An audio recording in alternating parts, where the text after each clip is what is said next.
Praise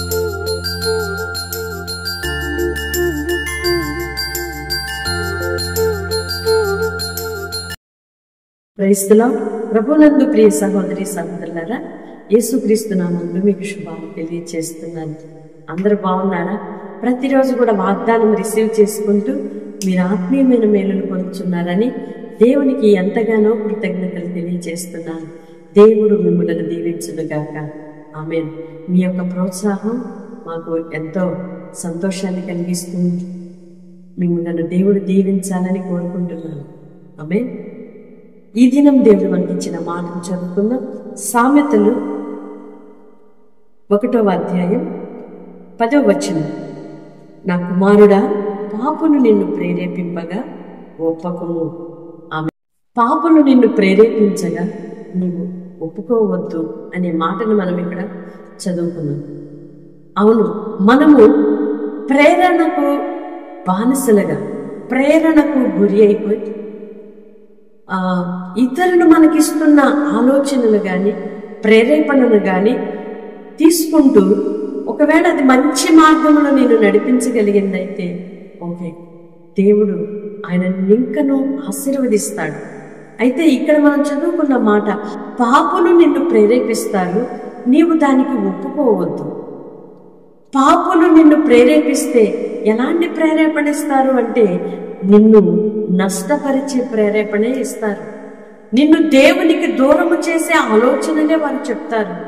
పాపులు పాపముతో నిండిన హృదయము కలిగిన వారు, అపవిత్రమైన హృదయము కలిగిన వారు, అసహ్యమైన కార్యములు చేయువారు ఎలాంటి ప్రేరేపణ, ఎలాంటి ఆలోచన మనకిస్తారు అంటే ఖచ్చితంగా నిన్ను నష్టాల్లో ముంచి వేస్తారు. ఖచ్చితంగా నిన్ను దేవునికి దూరము చేసే ఆలోచనలే ఇస్తారు.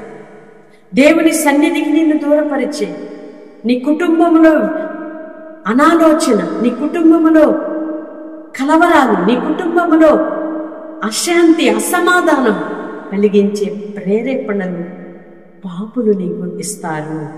అయితే నీవు అవి విన్నప్పుడు చాలా బాగున్నట్టుగా అనిపిస్తూ ఒకవేళ నువ్వు అలా ప్రేరేపించబడి భావోద్వేగాలకు గురైపోయి నీవు నష్టపోతావేమో, అలా నష్టపోవద్దు అని దేవుడు మనలను హెచ్చరిస్తున్నాడు. దేవుని ప్రేరేపణ మనము ఆలోచన ప్రక్కన పెడతాం. దేవుని సేవకులు చెప్పే ఆలోచన త్రోసిపుచ్చుతాం.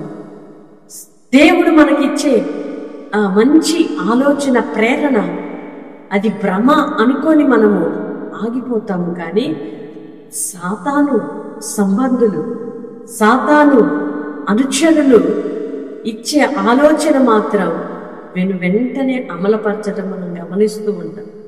ప్రియ సహోదరి సహోదరుడా, నీకు ఒకవేళ ఇతరులు ప్రేరేపిస్తుంటే అవి ఆ ప్రేరేపణ ఎలా ఉంటివో, అవి దైవ సంబంధమైనవా కావా, అవి నీ కుటుంబానికి మేలు చేసేవా కీడుకరమైనవా, అది నీ కుటుంబాన్ని కట్టేవా విచ్ఛిన్నము చేసేవా, మీ బంధుత్వాన్ని, మీ బాంధవ్యాలను, మీ ఆత్మీయతను, దేవునితో మీకున్న సహవాసమును, మీ అభివృద్ధిని పాడు చేసేవా,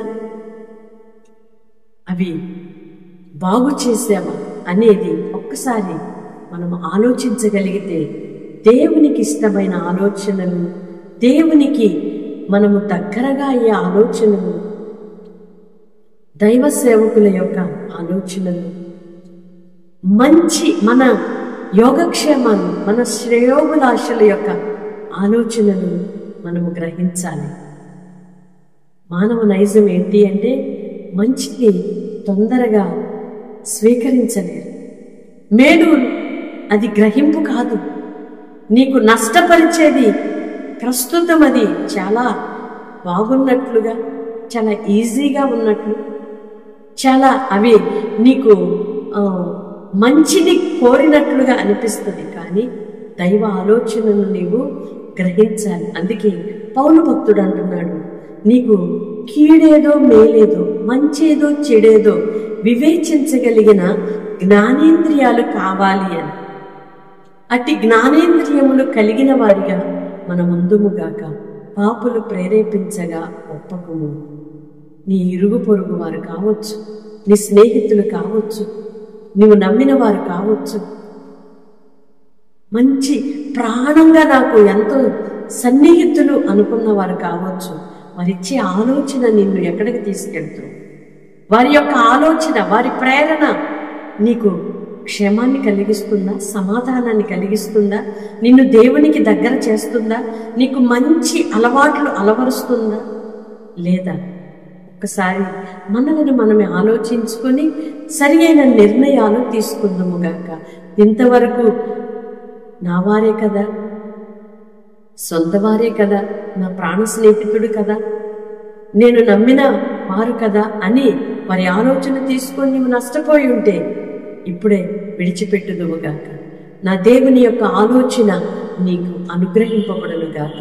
నా దేవుని యొక్క ప్రేరణ మీరు పొందుదురుగాక. ఆమేన్. పరిశుద్ధుడైన దేవ, ప్రేమ కలిగిన తండ్రి, మీ స్తోత్రాలు చెల్లిస్తున్నాము. ఇంతవరకు మీ కృపలో మమ్మలను భద్రపరిచారు. పాపులు మమ్మలను ప్రేరేపించినప్పుడు మేము ఒప్పకూడదని, ఆలోచన ప్రకారం వెళ్ళి నష్టపోకూడదని మీరు క్షుణ్ణంగా, తేటగా, సూటిగా నీ పిల్లలను అయిన మమ్ములను హెచ్చరించారయ్యా. అవును, మేము తీసుకునే ఆలోచన, మేము పొందుతున్న ప్రేరణ అది దైవ సంబంధమైనదా కాదా అని, అది క్షేమాన్ని కలిగించేదా కాదా, అది నష్టములోనికి నెట్టివేస్తుందేమో అని మేము జాగ్రత్త కలిగిన వారమై, సరి అయిన నిర్ణయము తీసుకోగలిగిన వారమై, మేలు కీడులను వివేచించగలిగిన జ్ఞానేంద్రియములు గలవారమై నడుచుకున్నటకు మీ కృప మాకు సమృద్ధిగా కలుగునుగా. ఇంతవరకు అలా నష్టపోయిన బిడ్డలను ఇప్పుడే మీరు దర్శించండి. అటు నష్టాలలో నుండి విడిపించుమని మీ కృపకు, మీ వాక్యమునకు, మీ ప్రేరేపణకు, మీ యొక్క నడిపింపునకు మమ్ములను మేమే లోపరుచుకుందుముగాక, అప్పగించుకుందుముగాక, క్షేమాభివృద్ధి నొందుదుముగాక. యేసు నామములో ప్రార్థిస్తున్నాను తండ్రి. ఆమేన్. అట్టి మంచి ప్రేరేపణలు, మంచి ఆలోచనలు గ్రహించుదురుగాక. దేవుడు అటువంటి కృపతో మిమ్మలను నింపి నడిపించునుగాక. God bless you all. Praise the lord.